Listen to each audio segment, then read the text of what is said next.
The Civil War was finally over. The nation was healing. And for the first time in years, President Abraham Lincoln allowed himself to smile. But inside Ford's Theater, in the shadows behind the laughter, a man waited, armed with a pistol and a dream of vengeance. One shot, and the course of American history changed forever. On the evening of April 14, 1865, the streets of Washington, D.C. were alive with celebration.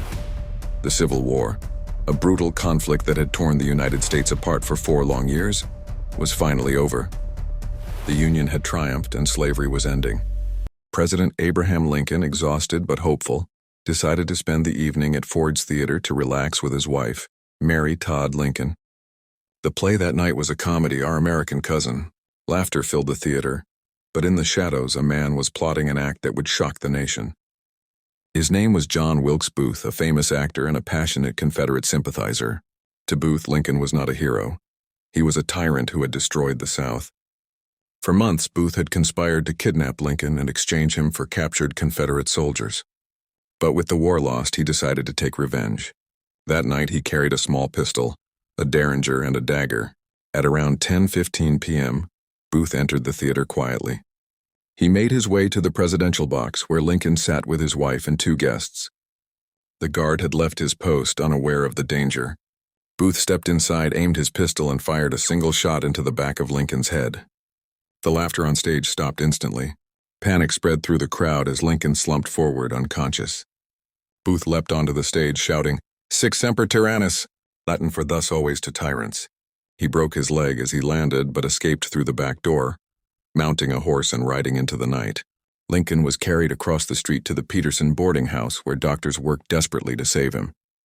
But the wound was fatal. At 7:22 a.m. the next morning, April 15, 1865, Abraham Lincoln, the 16th President of the United States, died. Secretary of War Edwin Stanton stood by his bedside and said softly, "Now he belongs to the ages." The nation was plunged into grief. Church bells rang across the country. Newspapers carried black borders. People wept openly in the streets. Lincoln had guided America through its darkest hour. And now, just as peace was within reach, he was gone. Booth's escape triggered one of the largest manhunts in U.S. history. Federal troops scoured the countryside. 12 days later, Booth was found hiding in a barn in Virginia. When he refused to surrender, the barn was set on fire and Booth was shot dead. The assassination left deep scars on the nation.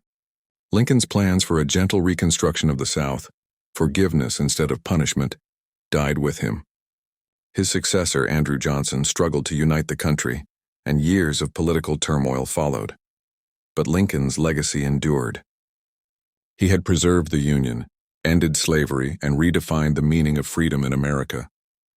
His death transformed him into a martyr for justice and equality, a symbol of unity in a divided nation. Even today, the image of that fateful night at Ford's Theater stands as one of the most haunting moments in American history, a tragic reminder that even in victory, peace can be fragile, and greatness often comes at the highest cost.